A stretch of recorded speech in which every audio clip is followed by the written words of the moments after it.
Brooke. Hope you're having a great day.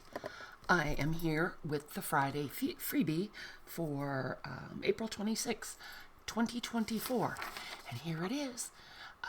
This is part of my Spring Garden digital kit, which is available in Etsy. However, some of these extra pieces, like this one, are only available as a freebie to my Facebook group members. So if you're not a member, I'll put a link right up there in the corner. Come and join us. Answer the 3 easy questions so I know you're a human and not a bot, and you can get your freebies too. This week we have a Matchbook style notebook. So this is your Matchbook cover, this piece, and then this is your notebook page or cover, however you want to use it, and then you have a little tag right here. I did go ahead and cut these pieces out already so you didn't have to watch. The other thing that I did was I went through my bucket of neutral scraps and I pulled out just some various papers to make the little notebook. I have some ledger and some sheet music and some rag paper, just all different kinds of neutral-y stuff. And then there's the notebook cover on the front. So I'll just set those aside for right now. And here are the pieces that I already cut out. So again, this is your Matchbook cover, this is your notebook cover, and this is your tag. So let's go ahead and start. I did just cut out the pieces and ink them. And what we're going to do is you will see that there are lines where I inked it, and those are the lines that you fold. So you've got a line right here, got a line right at the base of this scrap of paper, a line right at the top of that scrap of paper, and a line up here between the front and the back of the Matchbook cover. And I'll just take my little handy dandy scraper from the Dollar Tree and get these folds made. This first one is going to be a hinge, not a hinge, a gusset for a pocket. And then I find if you start the fold one direction, right on that line, then you can fold it back the other way. And then there's another line right above that. Oop, that side is skinnier for folding.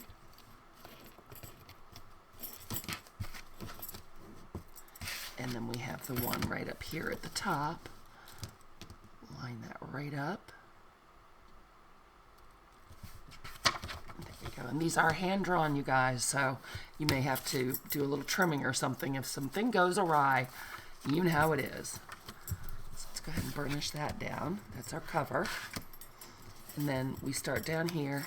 This first piece, as I said, is going to be the hinge.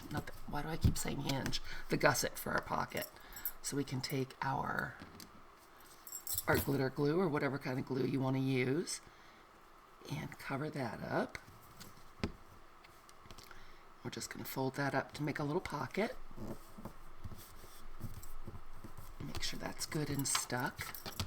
And then that's the next fold. Let's burnish that.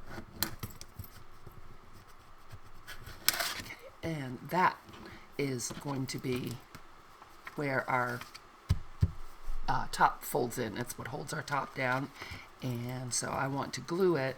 I want to go down at the bottom pretty far because I want to make sure that our notebook papers will fit in there. If they're a little bit long, they can tuck under there and not flap around. So we'll just go ahead and close that up. Burnish the whole thing again. You can never have things flat enough. And so that just tucks right in there and it will close. Yep, again with the volcanoing art glitter glue. I just don't get it. Let's put the pin in before we lose any more of that. Now we can take our little tag, and I just cut it out and inked it. Now I'm going to fold this one in half. Burnish that. Throw a little ink down there on the bottom. I already made this video once, so I don't remember if I already said it, but I use walnut stain, so if you want to ink it some more, that's what is sampled for the digital version. So if you want to use some more, you certainly can. I'm just making sure that little white line is covered up. And it looks like I got it almost straight. Not quite, but you know, it's me.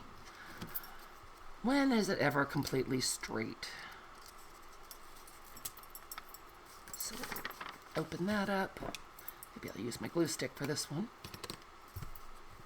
Oh, I want to put a little tiny piece of fabric in there. Or lace, we'll use lace, just to be the pull. So I've got this little scrap that was flying around on my desk. Just going to cut that off. And I'm going to put it in between the two layers to help hold it.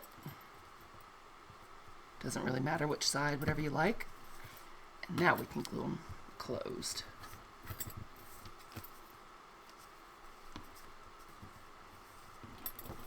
There we go. Nice. We've got our little pull tab. Get our glue paper out of the way. Give that a good smashing. And I think I will use my tiny attacher and just put a staple in there to make sure it stays where it's supposed to be. Just another little decoration. And I think that's just so cute. How lovely, the silence of growing things. And then that goes in our pocket that we made at the bottom. So it's just another little bit of an embellishment. Very cute. I like that. Might be a little too long on the lace. Let's just trim that up a little bit.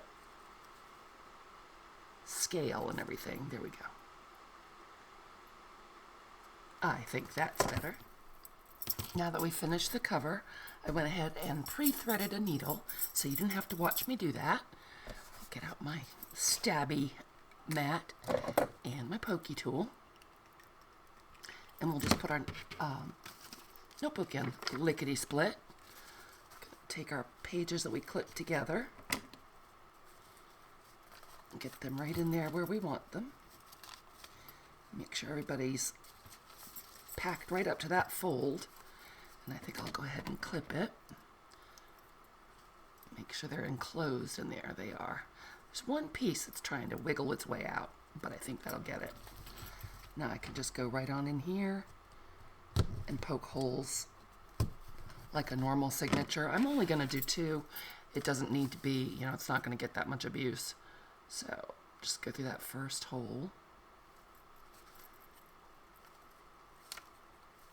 This is not my favorite binding needle. Can't believe I lost my favorite one. So frustrating. Had it forever too. Now I want my knot to be on the outside, so that's why I started on the outside. You could use your sewing machine to do this. You could do a 3-hole pamphlet stitch, whatever makes you happiest. If you don't like how the knot looks, go ahead and cover it with washi tape, if you don't want to see the binding. If you have a long-armed stapler, you can certainly use that. Get our double knot in there. Not very centered, is it? Let me put my needle away so I don't lose my least favorite sewing needle also. That would never do. I'm just going to tie a little bow in here. And that will pretty much finish up the Friday freebie. A super cute little embellishment. More writing space or journaling space or photo space, whatever you want it to be for. Or the pages could get torn out for collage. Lots of choices there. Trim those off. Get rid of our clip.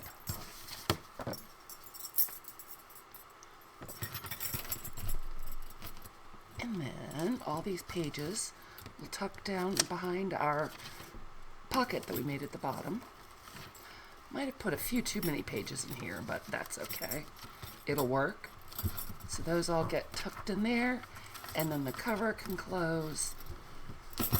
And where's my bone folder? Give it another burnish to get those new pages laying down flat. Yeah, I did. I put, I think, 7 pages in there, and it feels a little too fluffy. So you may want to do fewer pages. But then there you go. There's the back. There's all the journaling space here on the back. You've got the pretty cover. You could do some embellishing. You've got your beautiful little tag. And that one's blank on the back. You can do whatever you want on there. And now this can get clip to a page, get slipped in a pocket. You could glue it on two sides and make that a tuck. Number of things you can do with this little matchbook style notebook. I just realized I did not give credit for this. I saw a lady on Camellia Crafts make this. I never saw the video where she actually made it. I just saw her putting it into a journal, so I kind of reversed engineered it. I will see if I can find the original video, but either way, I will certainly link her channel down below. And I'm sorry that this is at the end. Usually I give credit where credit is due first thing, but I guess I spaced it. So thank you, Camellia Crafts, for this fabulous idea. So cute. And thanks you guys for hanging out with me. It was great to see you, and you have a wonderful day. Talk to you soon. Bye.